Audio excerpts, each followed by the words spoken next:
Welcome to the 2016 Raft Debate at Longwood University, sponsored by the University Lectures Committee. This is our 4th annual Raft Debate. If you haven't already done so, this is a great opportunity to turn off your cell phones and other devices.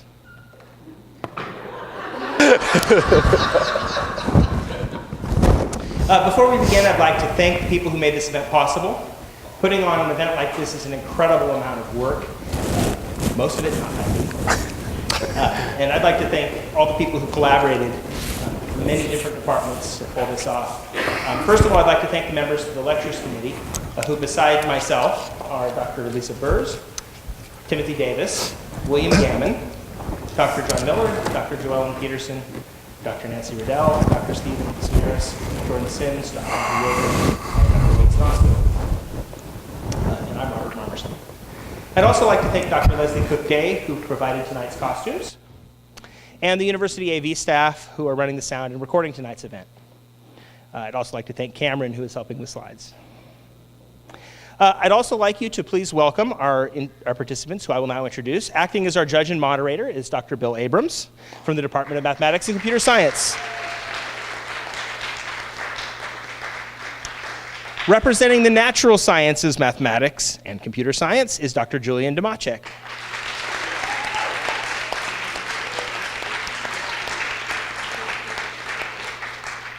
Already. Representing the humanities, social sciences, and fine arts is Dr. Jeffrey Spicer.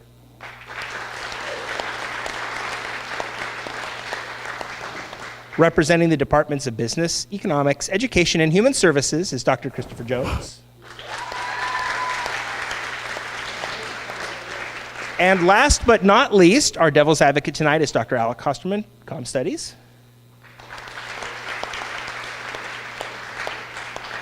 Ladies and gentlemen, you're in for a treat. This is a lot of fun. Please welcome our judge and moderator, Dr. Bill Abrams.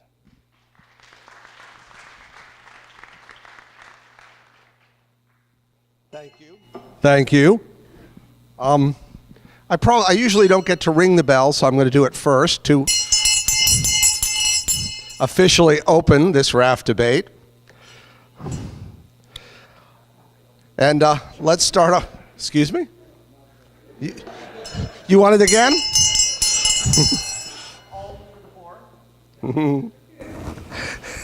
Let me remind everybody why we are here. You have been shipwrecked and are stranded on a life raft, which has enough food for only one of you, one of them. Your task is to use the merits of your academic discipline, so I'm still on their task, I guess, or of the departments which you are representing to convince this audience that you deserve the raft. Your task is to make them earn it. Only one of these fine people will survive, maybe. The devil's advocate will, of course, argue for sinking the raft. Here are the rules of the debate. We drew little pieces of paper out of a hat to determine order. Yep. And I believe the order is Dr. Jones. And then I have to look. Death seat. Dr. Domacek and Dr. Spicer, and the devil's advocate will always go last. Each of them will have 15 minutes to present their case to you. 3 minutes. At the end of those times, the devil's advocate will present his case. After that, each of them will have 5 minutes for rebuttal, going in the reverse order, so you remember the order from before, right? Okay. And then the devil's advocate will go last. And at the end, by your applause, you will determine who survives, if anyone. These gentlemen may use props, slides, visual aids, puppets, whatever, that they believe will help their case. They may sing, dance, or act. You don't want us to. Oh. I don't see how you can stop yourself. That is very true. They may use humor, drama, or indignation. Damn. Please be civil and respectful towards your colleagues. Oh, You all are that's under gone. no Page such one's gone. obligation. And Dr. Jones, you may begin. Hey. Thanks for the applause.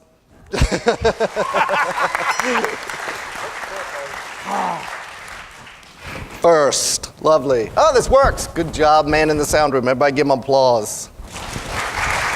He's a bit deaf now because of the bell ringing, but there we go. Third time here. Third time, Robert. Thank you very much. And it begs to ask the question, why doesn't technology work? Oh, there we go. Okay, I'm going to have to change my language a little bit because there are children here, so namely Bill.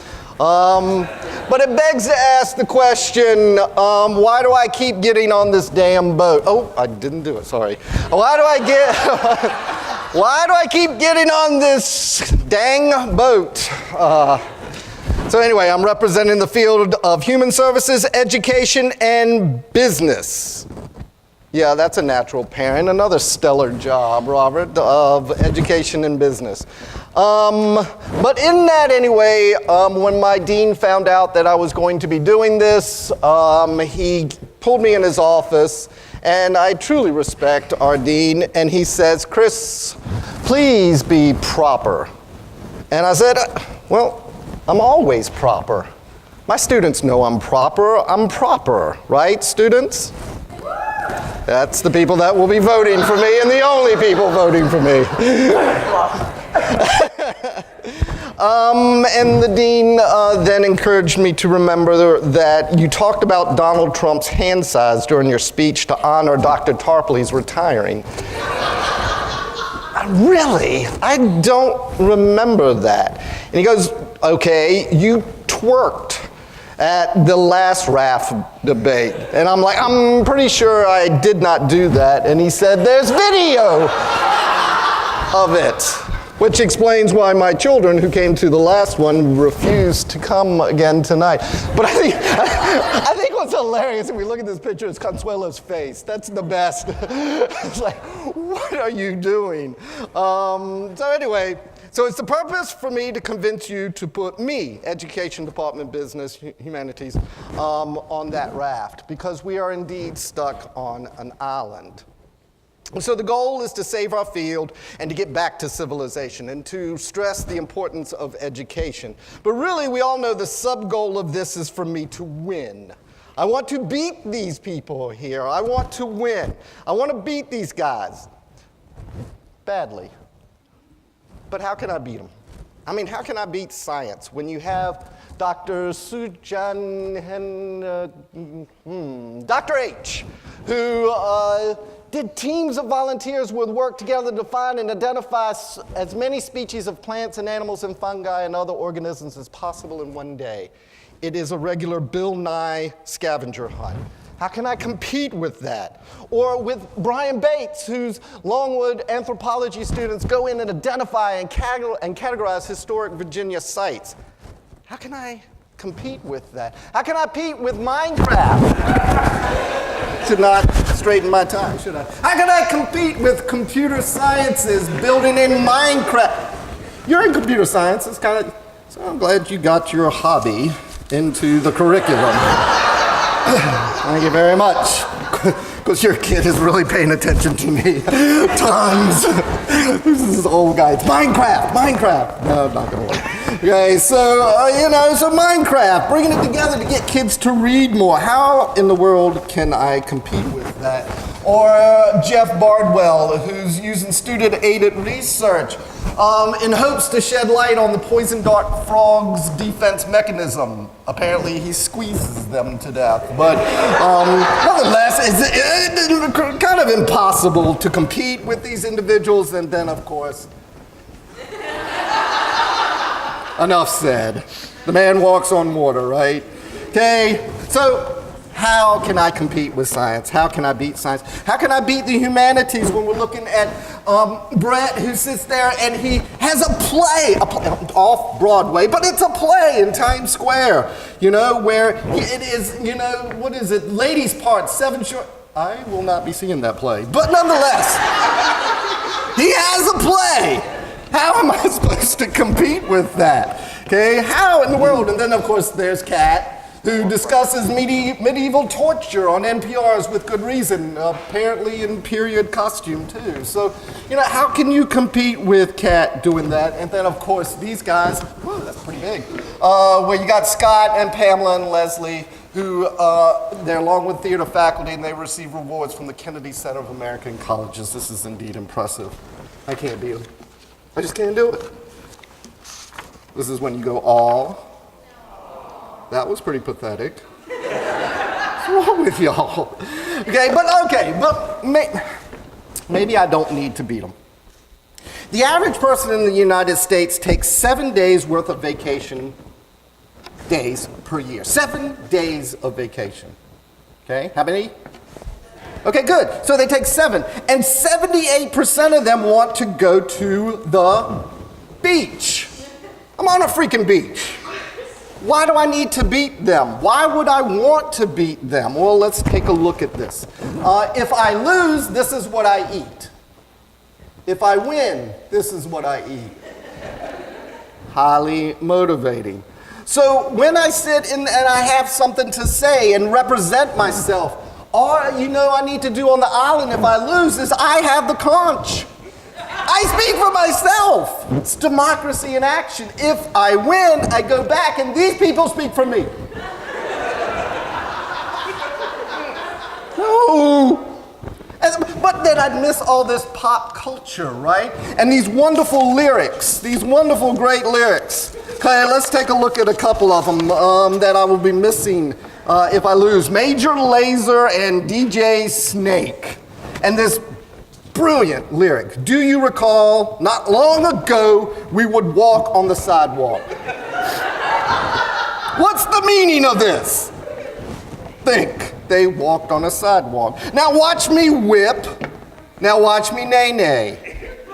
I was practicing this a little bit, and then I'm not going to do this because this is going to go bad. But watch me nay-nay. Now watch me whip. Now watch me whatever I do.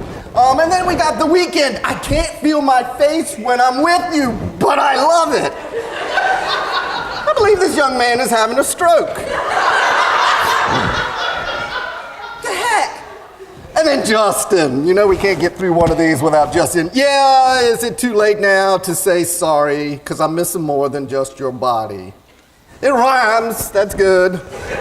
But not to be outdone by Justin, Matt, and Kim, I look like a king with a hoodie on. I wrote this song with a hoodie on. I'm missing all of that. If I stay on the beach, what do we get? Nibbling on sponge cakes, watching the sun bake. Don't leave me hanging. Ready? Wasting away again and searching for my lost shaker of. Hey, good to the cue. Okay. Some people say that there's a man to blame, but I know it's my own. They cussed. I didn't cuss this time. All those people there, these hooligans. Okay, we get Jimmy Buffett. I'm saying that's awesome. But with all due respect, I'm sick of these competitions. I'm sick of working 90 hours a week. I'm sick of what we say is a must so that we can live in the best house. Avoid those people. Get in the best schools so that we can maintain this life. Look, man, we are better than they are. These are the good guys. These are the bad guys. I'm sick of these competitions where we hang someone out to dry. I'm sick of building walls. I want to build bridges. I'm tired of hate and fear controlling our decisions. We're better united than separated. We are much better united than separated. We don't need to get into these divisive situations. Give me your tired, your poor, your huddled masses, yearning to breathe free, the wretched refuse of your teem and shore. Send us these, the homeless, tempest taught to me. I lift my lamp beside the golden door. We should put our efforts into bringing all of us off this island. rather than controlling the destiny of a few? How about building something amazing? If we, humanities, science, and education, build something amazing, trust me, they will come. They will find us. Everyone's path is different. We should put our science to work so that we get to 60 years old, all of us. We should educate everyone so they can tell their story. We should fully fund the humanities so everyone can celebrate through drink, stage, and song who we are and what we've accomplished. Thanks, Luke Graham. Once I was 7 years old and my mama told me, that would be me. Go make yourself some friends or you'll be lonely. It was a big, big world, but we thought we were bigger, pushing each other to the limits. We were learning quicker. By 11, smoking herb and drinking burning liquor. He's still playing the game. He does not care. Never rich, so we were out to make that steady figure. Once I was 11 years old, my daddy told me, go get yourself a wife or you will be lonely. I always had that dream, like my daddy before me. So I started writing songs. I started writing stories. Something about that glory just seemed to bore me. Because only those I really love ever really know me. Once I was 20 years old, my story got told before the morning sun when life was lonely. Soon we'll be 30 years old. Our songs have been sold. We've traveled around the world. We're still roaming. I'm still learning about life. My woman brought children for me, so I can sing them all my songs, and I can tell them stories. Most of my boys are with me. Some are still out seeking glory, and some I had to leave behind. My brother, I'm still sorry. Soon, I'll be 60 years old. My daddy got 61. Remember life, and then your life became a better one. I made a man so happy when I wrote a letter once. I hope my children come and visit me once or twice a month. Soon, I will be 60 years old. Will I think the world is cold? Or will I have a lot of children who can warm me? Soon, I'll be 60 years old. Once when I was 7 years old, my mom told me, go make yourself some friends, or you'll be lonely. Again, everyone's path is different. We should put our science to work so we all get to 60 years old. We should educate everyone so they can tell their story. We should fully fund humanity so everyone can celebrate through drink, stage, and song who we are and what we've accomplished. If we build this, they will come. They will find us. They will find us. And the raft? What becomes of the raft? It is our conch, our symbol of what we were. Thanks a lot, guys. I appreciate it.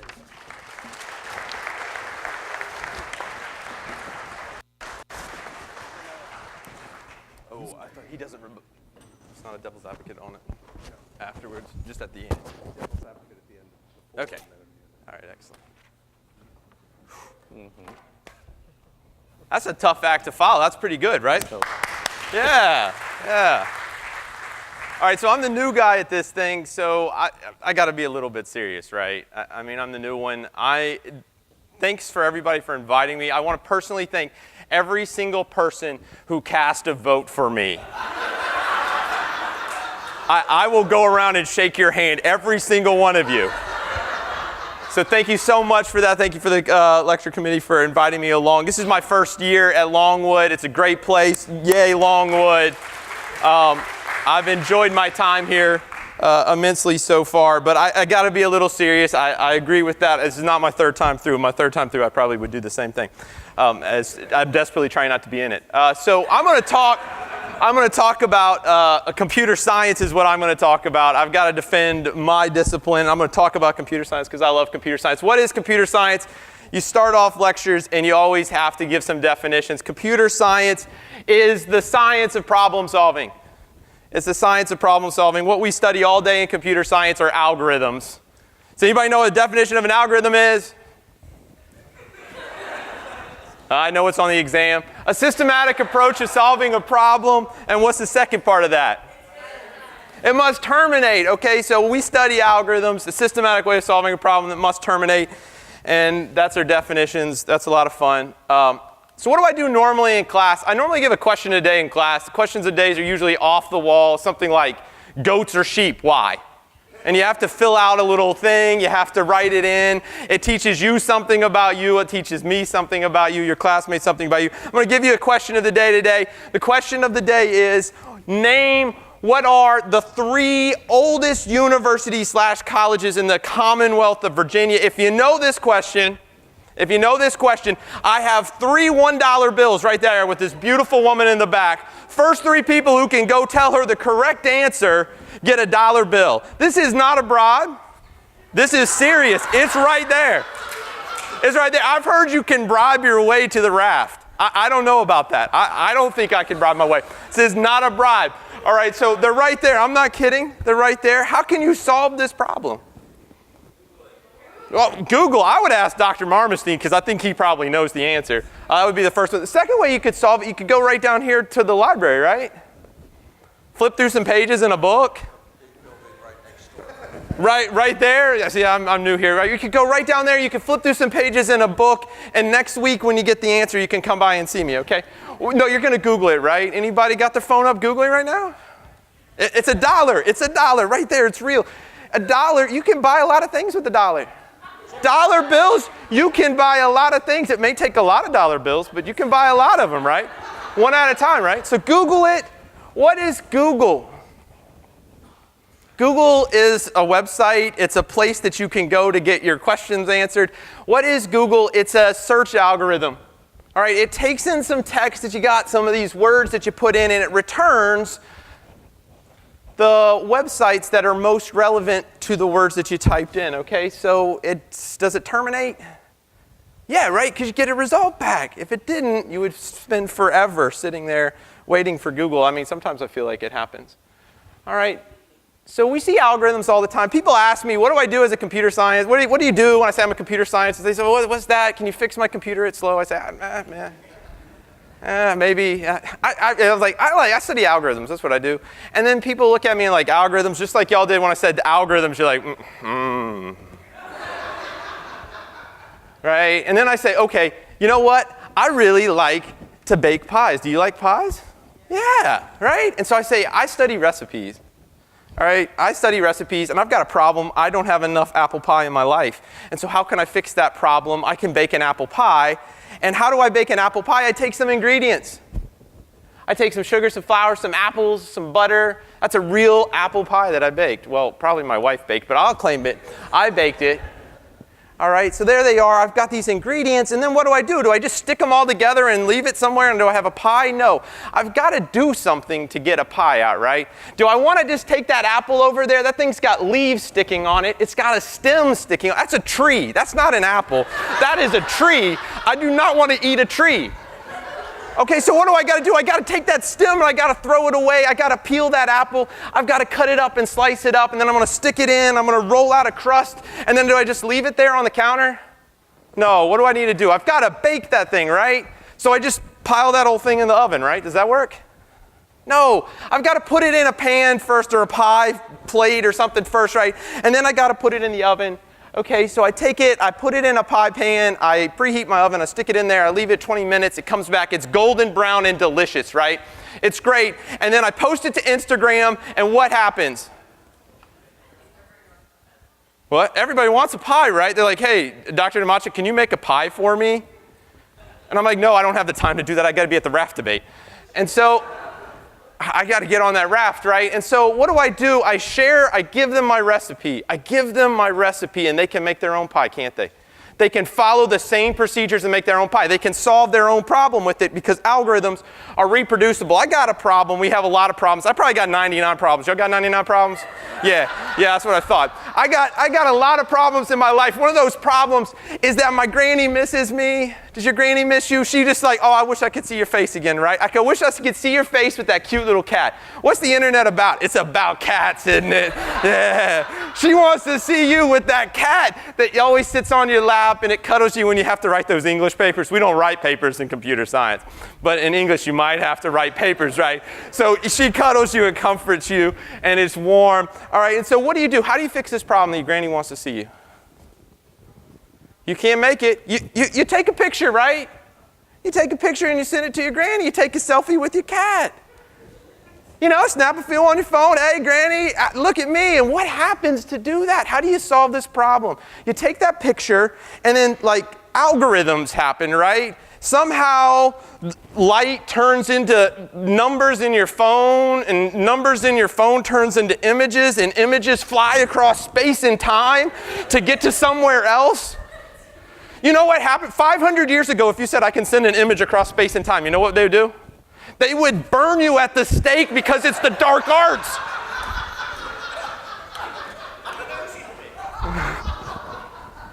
Right? So we do that, all of this, making Granny happy, all of that is built on this giant web of algorithms that lets it happen. It flies through space and time. Granny sees the pictures on her iPad. She's so happy. You know what? She's so happy. She's like, guess what? Let me leave that on there for 1 second. You got to look at that cat picture for one more second. Granny's so happy. She says, here's $5. Go out and buy a milkshake. How great is that, right? Someone in there, though, someone out there is saying, psh, I know you, computer science guy, and I don't do technology. Ha, show me your algorithm for me. I don't do technology. And there's a great quote that maybe is this guy or not, this famous computer scientist or not. He says, computer science is no more about computers than astronomy is about telescopes. That doesn't mean that astronomy doesn't use telescopes. They do. We love computers. We're computer scientists, right? But computer science is bigger. So the person out there denying me my algorithms and says, Granny doesn't do the internet.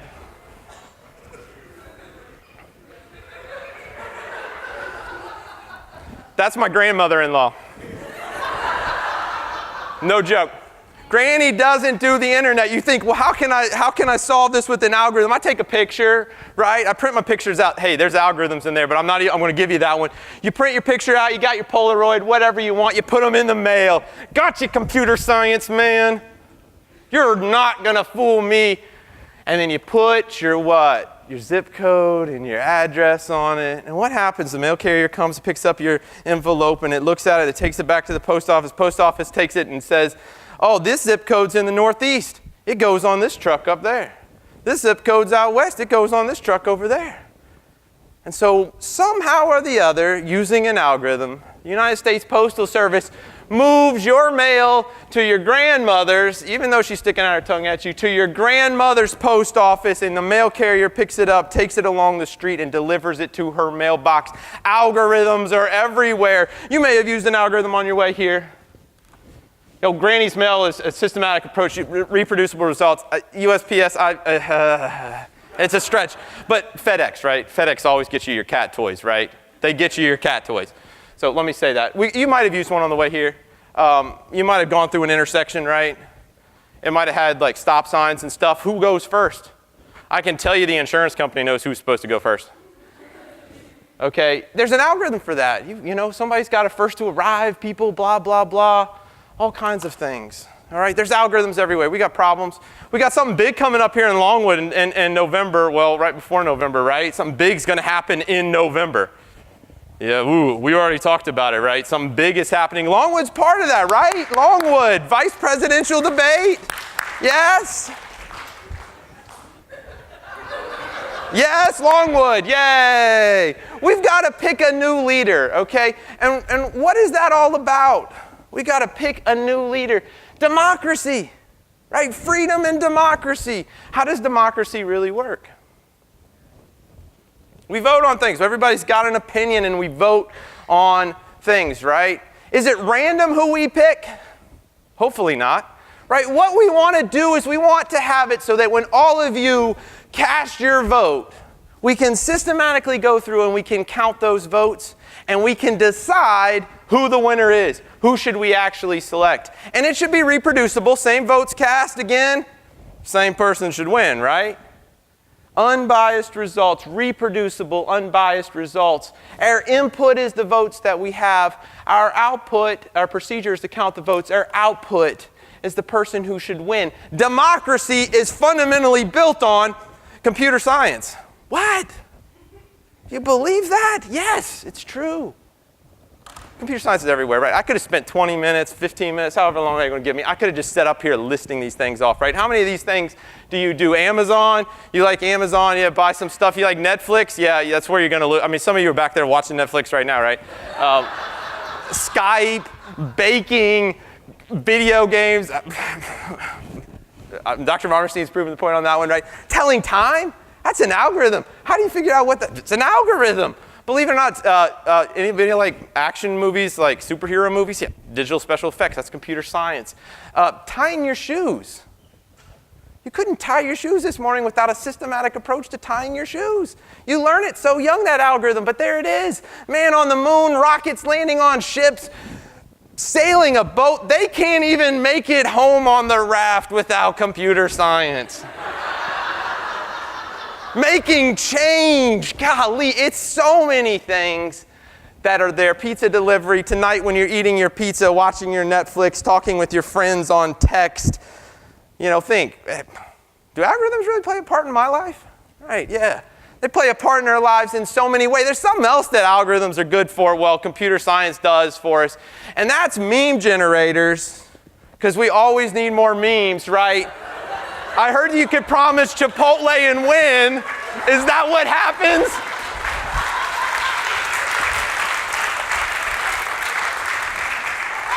I trust that you'll use the right algorithm tonight to vote for who gets on that raft. Thank you.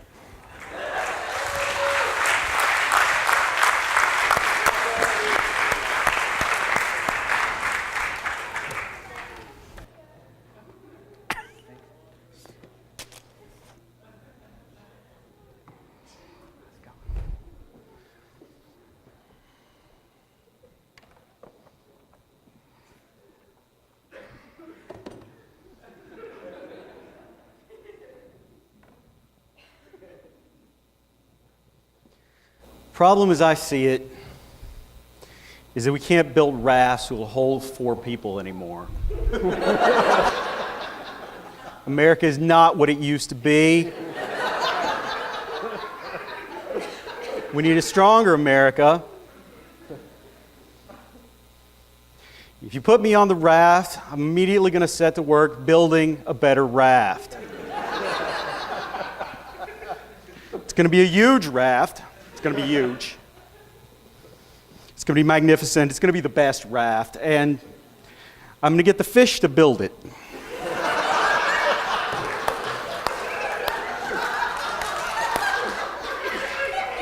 I'm going to get the fish to build it, and I'm going to get them to pay for it.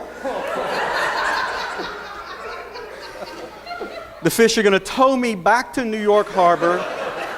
And when we get there, they're going to go through the right process to become American fishes.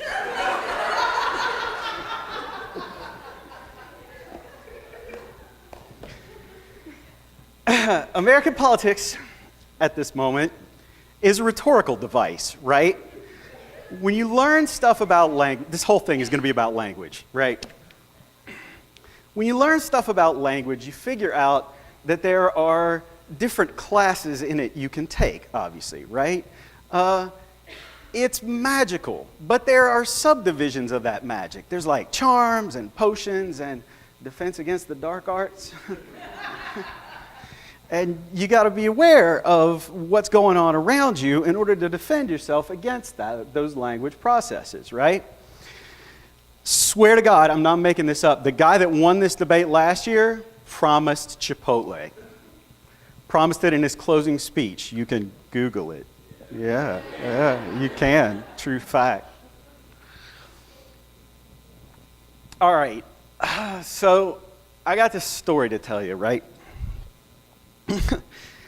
I used to be a freshman in college, like 150 years ago.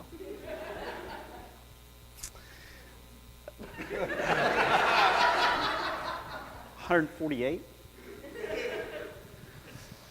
So I went to school down the road at William and Mary, right, which is in Colonial Williamsburg. You been to Colonial Williamsburg? All right, this whole town is a simulacrum of like a 17th century community, right? 18th century community.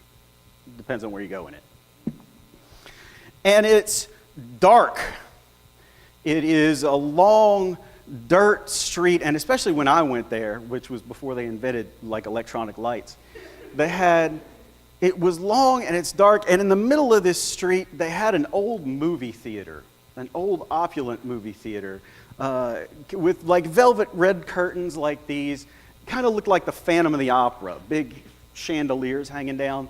Now, why they put a movie theater in the middle of a 17th century recreation, I just work here.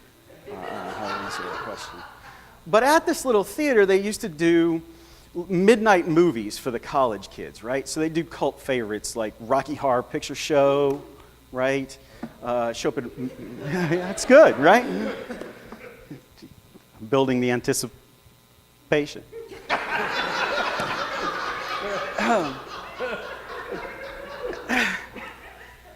Or Princess Bride, and all the kids would go down and say, "Everybody want a peanut? I am not left-handed." You keep using that word. I do not think it means what you think it means. So, when I was a freshman, they released the 20th anniversary showing of The Exorcist. Seen The Exorcist? Hands down, the creepiest movie I've ever seen, scariest movie I've ever seen, even today, right? So meet a bunch of guys on this freshman hall. We decide we're going to go see The Exorcist at midnight. So we're walking down 17th century street. Now, the guys on my freshman hall had, in an unprecedented move for a collegiate community, acquired a case of natural light.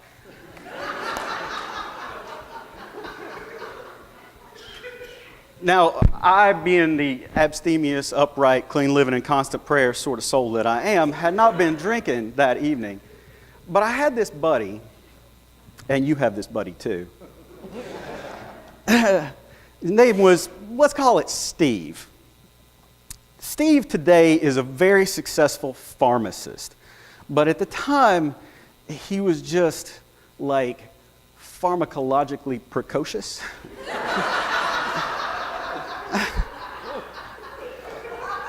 So we're walking down this 18th century street, and it is dark as the pit of hell. There are no lights anywhere. On the way to see The Exorcist at midnight. And this kid looks over at the rest of us, and I swear to God, he goes, "Guys, I'm not really sure I should be tripping right now." To this day, it is the absolute worst decision I've ever seen anyone make in real life. So we turn around and we take this kid home, and he spends the rest of the night, I swear to you, wrestling with the devil, right? Now, my point here is this. You want to watch The Exorcist, but you don't want to live through The Exorcist, right? What language is going to give you is the ability to experience things vicariously. You get the experiences that other people have had, and you get to go through them without having to suffer the consequences for yourself, right? And this has been going on for a long time, right? Like 500 years ago, they did send messages. They did send images across time and space. They used magical objects called books, which you may have seen on television.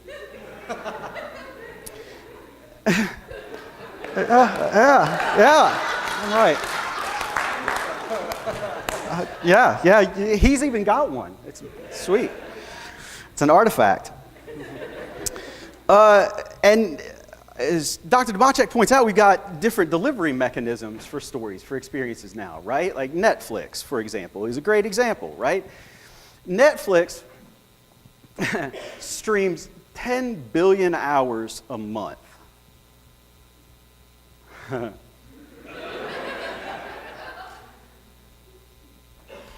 Humans have been around for about 200,000 years, right?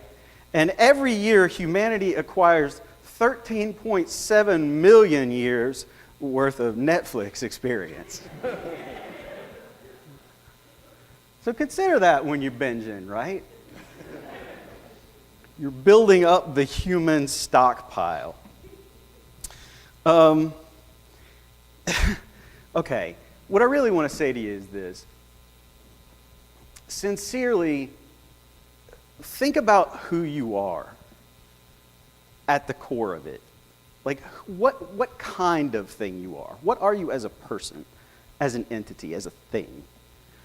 The piece of you that's really you, that lives behind your eyes and looks out on the world, right? Wherever you go, whatever you end up doing for a living, whatever happens to you, for the rest of your life, you're going to live inside your head. So A, you might want to think about sprucing the place up a little. And B, you got to think about whether or not you want to be alone in there. The way of not being alone in there is language. Language is freaky magic. You say stuff, and it flits across the room in little vibrations and crawls into other people's heads through their ears. Yeah, it's real Wrath of Khan type stuff, right? And when it gets there, it starts screwing with people's brains. It makes them think differently. It rewires people to make their perceptions have to take account of your perceptions. This is going to lead to a set of decision making for you. Like, what else do you want in there? What do you want to share that space with? What do you want to let into your head? It's a serious question.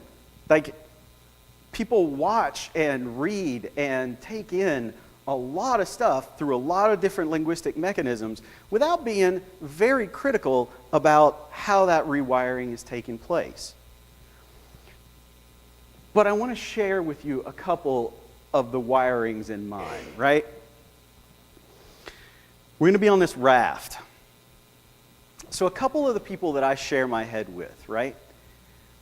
Stephen Crane wrote this amazing short story called In an Open Boat that is about spending several days with a group of people and then alone trying to make it back to shore in a boat. Now, do I know what it's like to spend several days on the open sea in an open boat?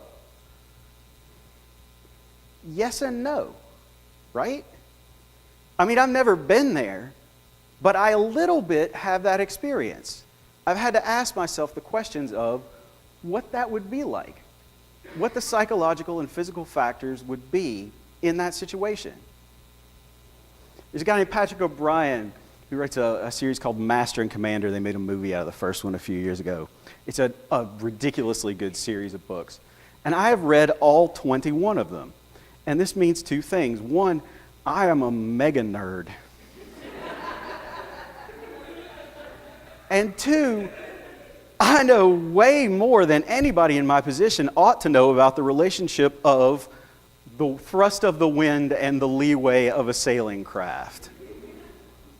Which means I'm going to make it back to shore. And when I get there, I will still have read Robinson Crusoe. And I will be able to think about how you go about surviving in that environment, right? Now, again, the fact that I've seen 1,000,004 episodes of Gilligan's Island does not mean that I can make a radio out of a coconut. But if I hadn't seen 1,000,000 episodes of Gilligan's Island, it would never even have occurred to me to try.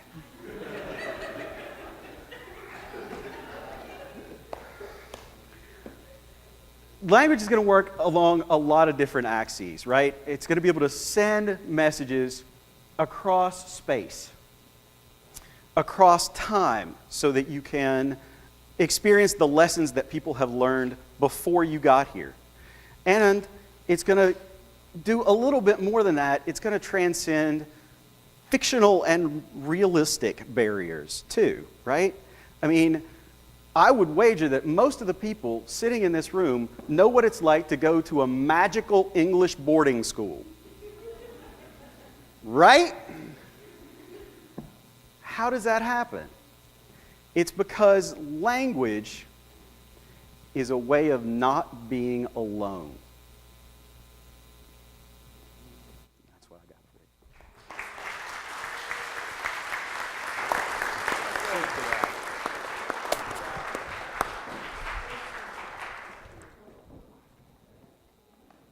you.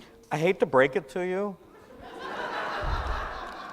We're professors. We're all mega nerds. Mega nerd? Okay. And beyond. Okay, thanks, man. Who's winning? Who do I have to compete with? I'd say they all are pretty good except for that language guy who's pretty funny. I don't even believe him. Thank you. Darn. All right. I'm going to promise you I'm not going to use really big words tonight like simulacrum, algorithm, Minecraft.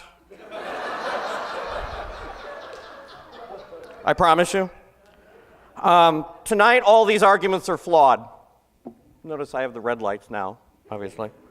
They're all flawed. I mean, think about this just for a little bit. Think about this. Do you want the person on the raft who is a 150-year-old freshman? The raft might make it and he might not. Freaky magic? Really? Language? Freaky magic? Listen, yeah, true. Could you imagine him saying "bae"? On fleek?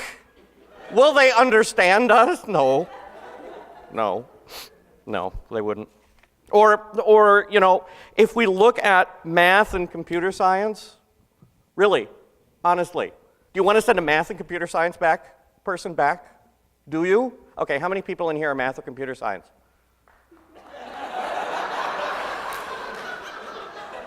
How did you bribe them? How did you bribe them? Look, he's got 99 problems, but a pie is not one of them.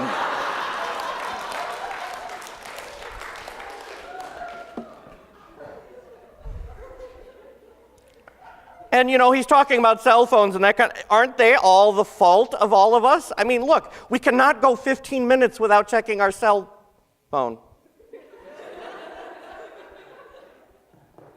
I feel much better, thank you. Breathe.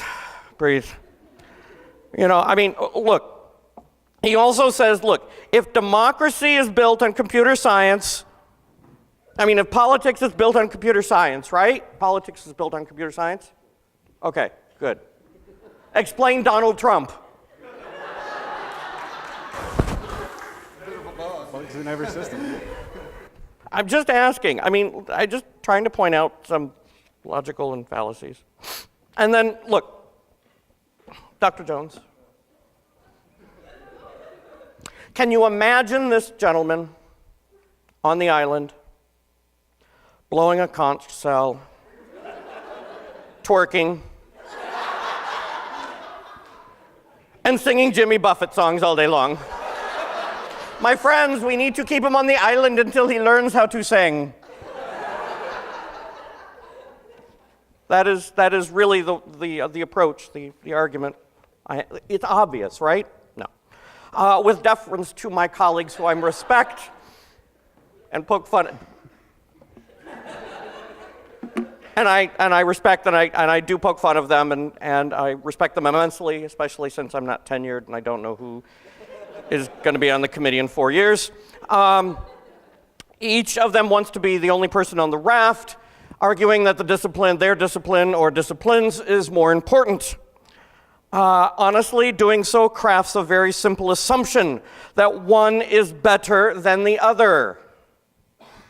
Nobody ever mentioned communication studies. It's better than the other, but that's okay. I'm not going to say anything. You rank it from most worthy to least worthy. I would argue that that is an unfair assumption. We cannot do that. It's like comparing Morton Steakhouse to Granny B's. He got it. The Tempest to 50 Shades of Grey. Beethoven to Bieber. Actual politics to Trump-style politics. It doesn't work. There's nothing in comparison. Likewise, arguing for a dominant discipline implies others are not pulling their weight, so to speak. I'm winning him over. That's all that matters. It forsakes all of the other responsibilities and contributions we have made to the raft. But if we think about the raft is more important than any one of us. The raft is us. And it's all because of our contributions together as a discipline. We made the raft together. It is our creation. It is our disciplines together. God, that sounds like democratic socialism. How are we going to pay for it? Okay. So my evidence, I want to explain this. My evidence, here's how I think all of us together own the raft. I mean, look, philosophy, history, sociology, any of those majors in here? Yeah. Okay? They give us the moral imperative for using the raft in the first place, telling us how it'll save it from ourselves, how it will allow us to explore uncharted territories. Oh, darn, I used a big word, sorry. And how it will change society as we know it. Congratulations, you are the impetus to our raft. Celebrate. Thank you. Math and engineering. Yeah, all right, fine. They give us the skills on how to build the raft, to make it in the first place, what materials to use and how to put those materials together in an order that they will stay afloat to carry a 150-year-old freshman back. The sciences, they tell us how much the raft can carry, understand the winds and waters as we sail our raft. What do we do if we run into choppy waters? Or how to survive on the elements if we run out of Chick-fil-A and Charlie's crab dip? Have you thought about that? Forget Chipotle. Do you really want to get sick? Come on, people. Just using science. Business and economics, as much as they have put us into precarious economic positions in the past, or given rise to the Twitter account for Donald Trump's hair.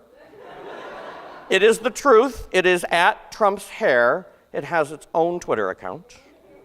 They make the production of the raft possible in the first place, providing capital, making sure the raft is produced well, and manage the quality of the raft produced. Think about it. If we do not have a quality raft, we're goofed. We would sink. Sinking is bad. Staying afloat is good. Education. Those who with skills need to train other wide-eyed dreamers who want to help in the raft-making process, who want to be other Bills. Maybe not. Molding.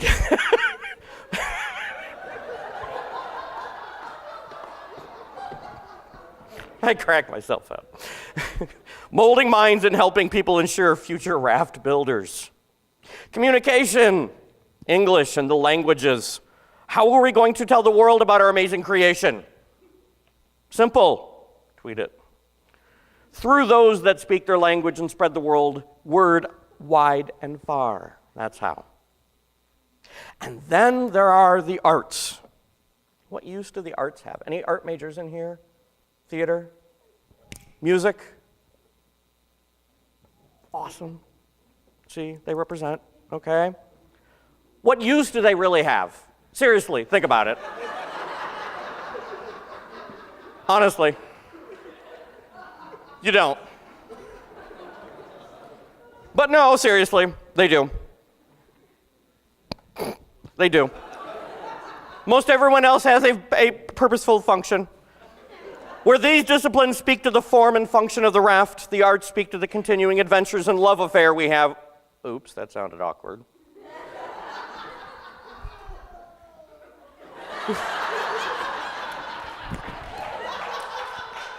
I have lost. I'm going to borrow your game. The arts tell us everything about the adventures of the raft and its occupants, inspiring others through story, art, and song. Think about it. Think about what we've got so far. We would never have known the poetry, "O Captain, my Captain," by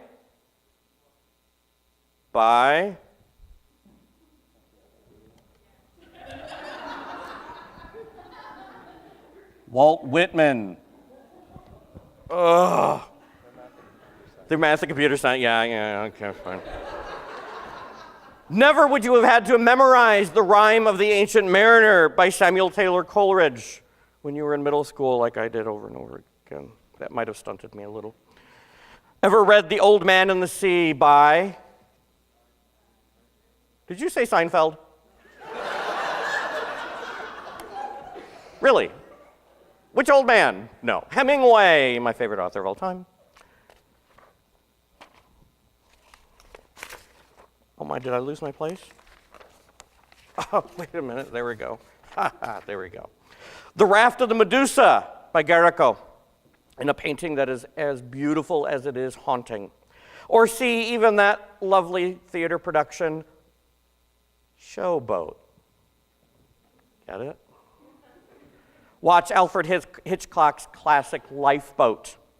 Or hear the music of Crosby, Stills, Nash & Young, Southern Cross, Wreck of the Edmund Fitzgerald by Gordon Lightfoot, or anything by Jimmy Buffett. By Jimmy Buffett. Just saying. Just saying. The raft is all of us. It has made us possible by all of us. It gives us purpose and it gives us refuge. You cannot separate one discipline from the raft. If you do, it ceases to be a raft. It is no longer a raft. By this logic, one discipline alone cannot produce another raft, since it was all of us who contributed to it in the first place. Without each of these disciplines, the raft cannot come to fruition. And since there is not enough room on the raft for all of us, I argue that no one should be on the raft. We sink or we swim as one. So I argue for the greater good. Let her sink. Which is really ironic because I am terrified of the water and I cannot swim. Thank you very much.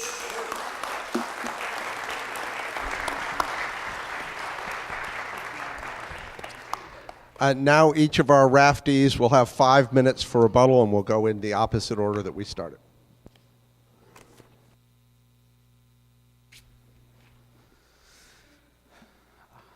All right, first of all, I wasn't a 150-year-old freshman. It's just that graduate school took a really long time.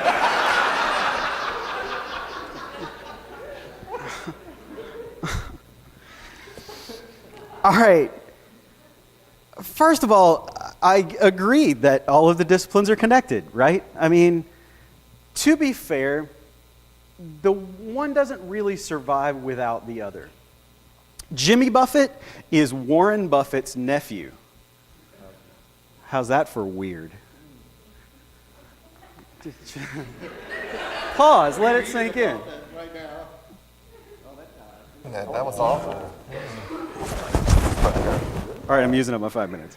All right, I agree that they're connected, but my contention is that nevertheless, they are all undergirded by language, right? It's the early invention that makes them all possible. Now, how many of you are here for the love of disciplinarity and a serious engagement about its relative meritorious service in your lives? Okay, and how many of you here for extra credit? Yes, okay, well, I feel obligated as...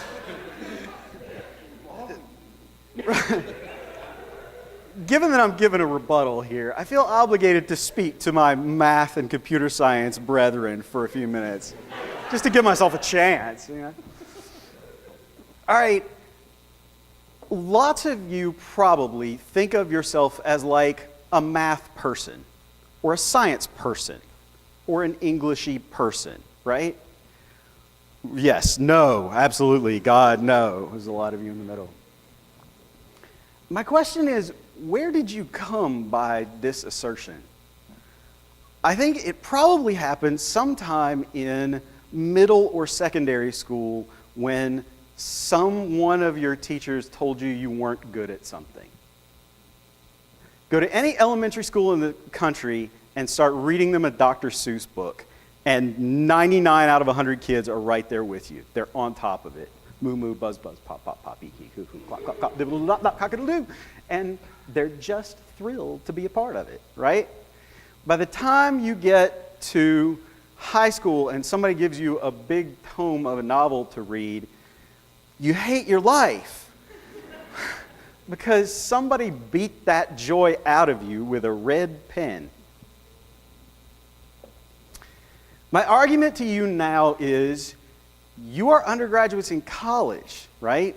And this gives you a whole new set of opportunities, a whole new set of people to interface with who really believe in what they teach, who really believe in what they do, who got into this business predominantly because they love it.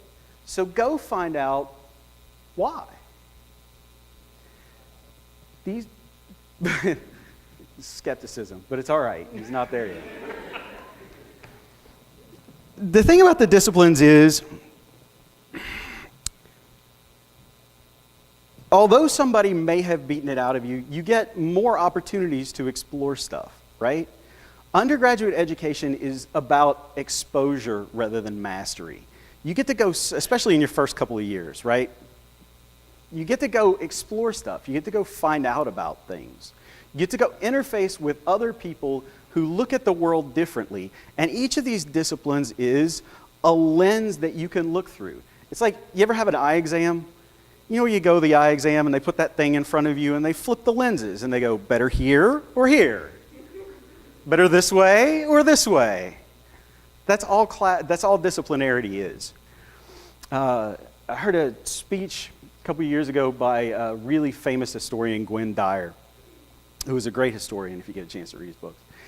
And he was talking about the field of education, and he said, so disciplinarity is a way of making things easier to teach, not a way of making things easier to learn. So I want you to think about that for a minute in terms of what you want your academic life to look like, right? Do you want to go eat the same thing every day, or do you want the sampler platter? And if you want the sampler platter, then a good place to start is language. Figure out how to let other people into your head and figure out how to get into theirs, and you'll never be alone.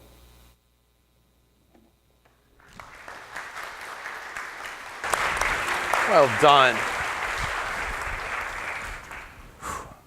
Well, that's wonderful.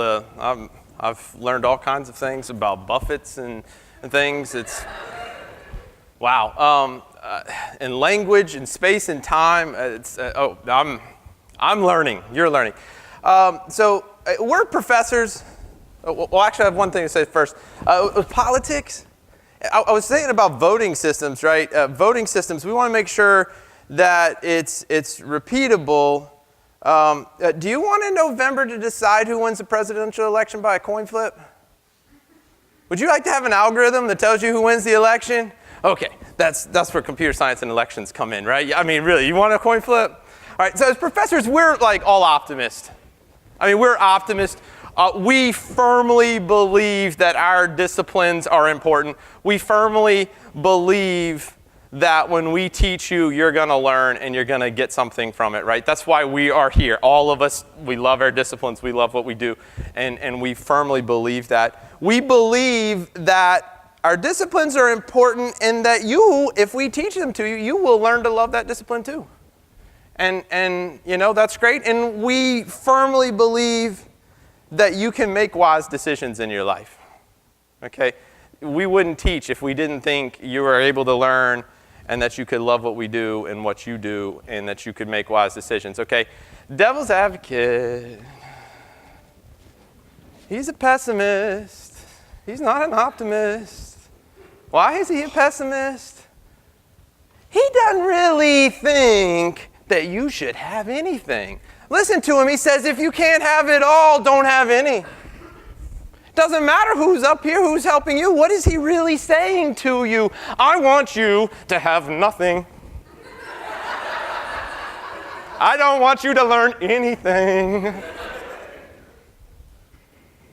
I don't think you can make wise decisions. That's what he's saying. You know it. Listen to it. It's all sugary words, but deep down inside, I don't like you.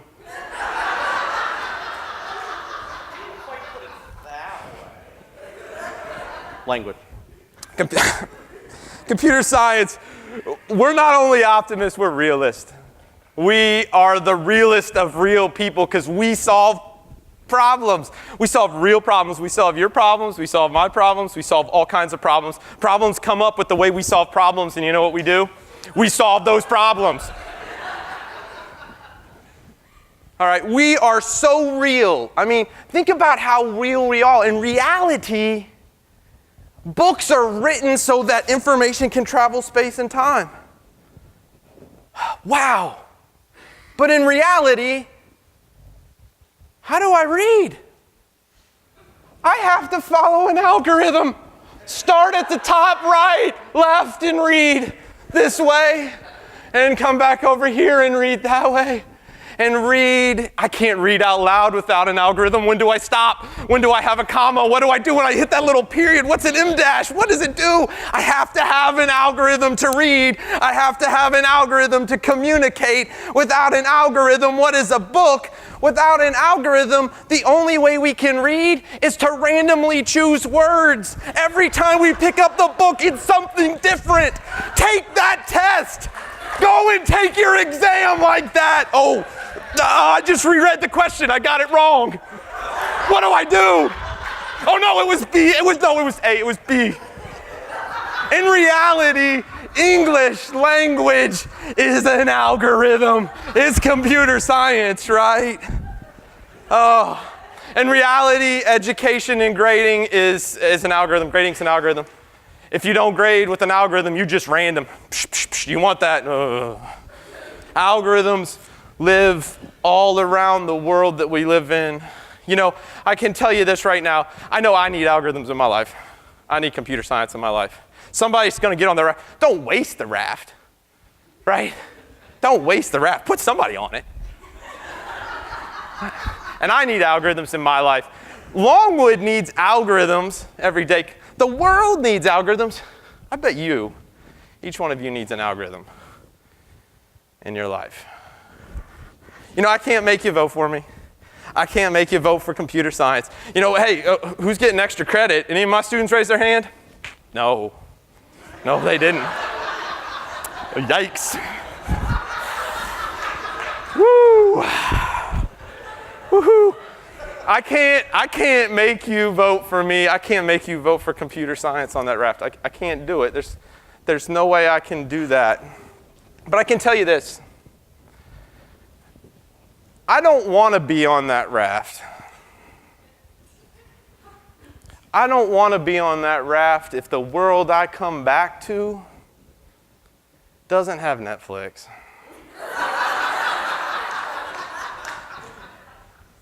Doesn't have apple pie. Doesn't have cat pictures. And decides its presidential elections with a coin flip, right? Thank you very much.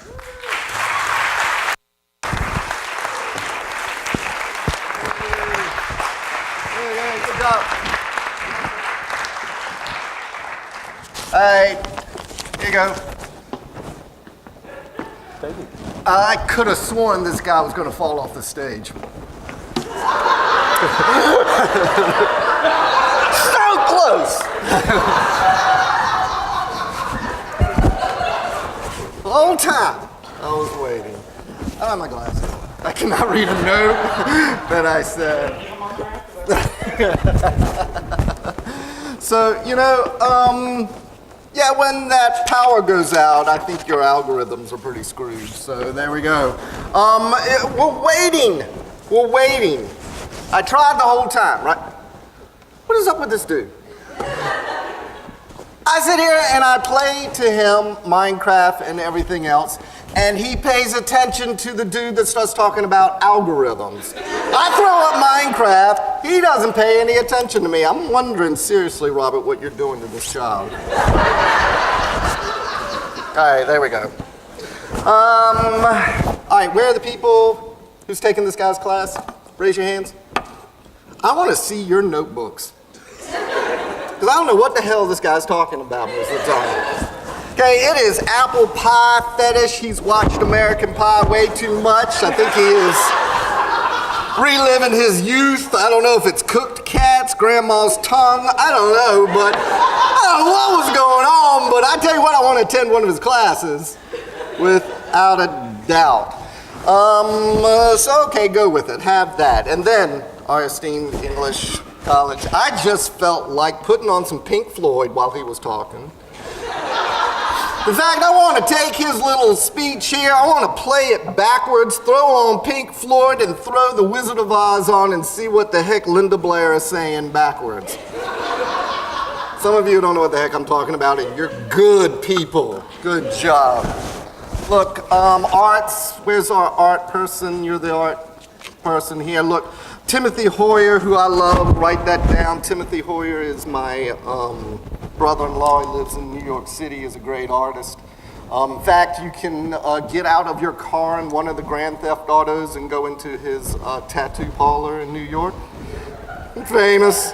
But this man had the audacity to tell my athletic son that he was a great drawer, and my son, if I can brag on both of them. One's in the ER right now. I have to go. I got a text for it.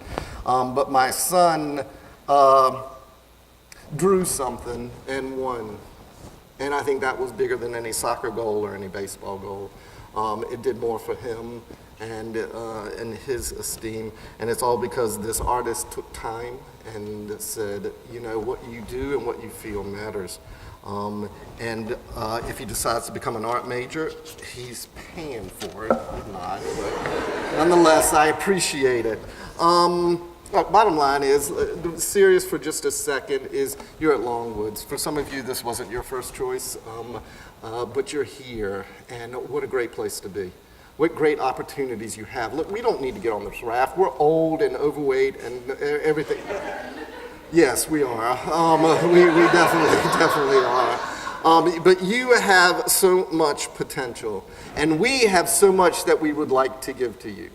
We live vicariously through you. Not that we're creeping on you at 2:02, but we live vicariously through you because we hope that you get it right, that you are collaborative, because we're not. We're not. We're just not. We're not doing it. We did better than our fathers and mothers did. Okay? But we're really hoping that you get it right. I really hope you get it right because the two most important people in my life, Brad and Finn, are counting on you, regardless of what your discipline is. You are amazing people. I don't care how you got here. I don't care if you thought you shouldn't be here. You are here at one of the greatest institutions, in my opinion. I graduated from Longwood University, and I can't imagine. I got my PhD from other universities, but I got my education here. I got my 3 letters from that other university up on the hill, okay? You have the power in you to do better than what's in front of you. And I am in awe of what you're doing. So vote, okay? Your algorithm is flawed. I gave extra credit, but I said vote who you want to, who you choose to, because that's what it's all about. So I appreciate us on our time to be able to cut it up a little bit with my esteemed colleagues. They are absolutely amazing, and I would love to sit in any of those classes. Unless you're my students, you're not allowed to skip. You must come to my class. But nonetheless, I appreciate the opportunity, and I sure hope you appreciate the opportunity that somebody at home is eating beans and rice to provide you with the opportunity to come. So, thank your blessings, hug your grandma, make sure that you do better than we did. Thank you very much.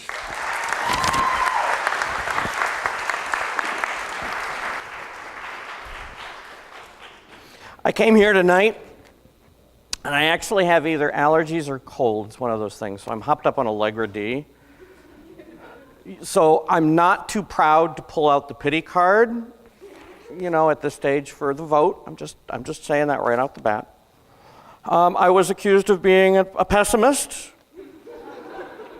For the record, I am not a pessimist. I'm actually an optimist.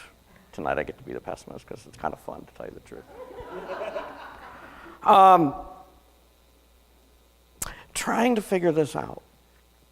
If we think about it, we already are on an island. We've made our island. We've lived our island. I visited a really cool island, We've been there, we've done that. We've created our environment, our society as this island. And now we want to go back to it? What would happen if we could start all over again? What would happen if we could make our own island, brand new, the way we really want to make that island? And we start with fresh ideas. Throw the old ones away, okay? Throw the old ones away. We take our art and our history and our sociology and our communication and our math and our algorithms and our pies, and we begin anew. Do we deserve to go back to that new island? Do we deserve to stay on the old island? I think we deserve to stay on the old island. Because in reality, this we're not doing for anybody.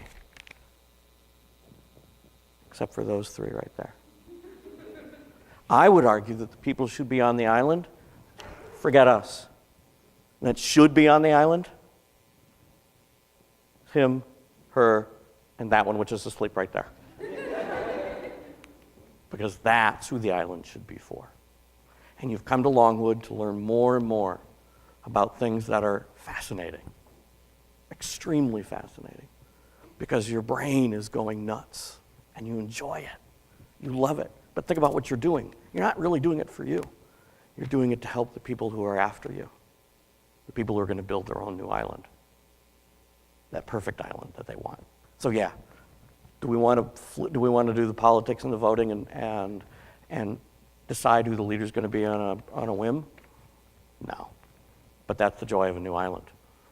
We can create our own new rules. Sink us all. Put them on the island. Put them on the raft.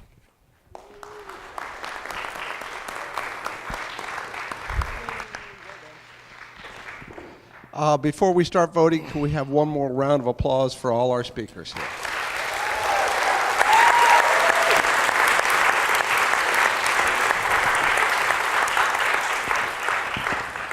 And we had a number of expressions of universal love and togetherness there at the end, but that's not what we're about. No. I tried. We're about individual victory.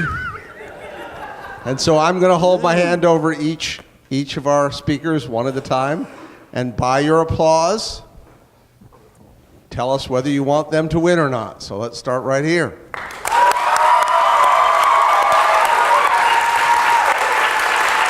I think it's okay. Yeah.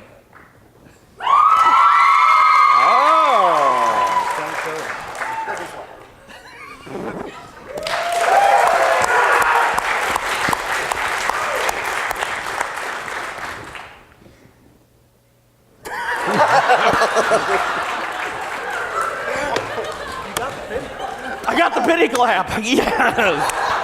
Thanks, Mom. At this point, I believe the committee is going to make a decision, and the rest of us are going to hum the theme song from Jeopardy while they're doing it, so that we can make them feel guilty about all the time that we have to wait here.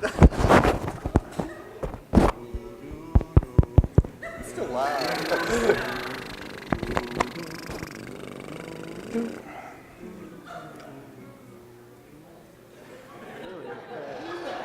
That was pathetic.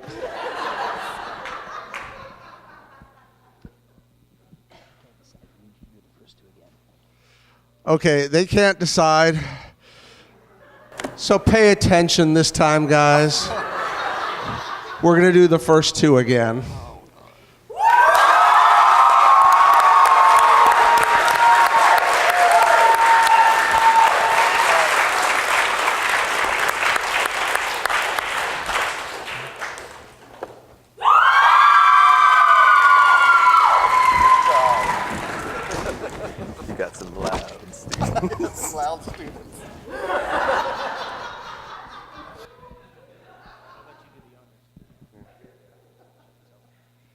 Okay, can I have a drum roll, please? The winner today is Dr. Dumachek.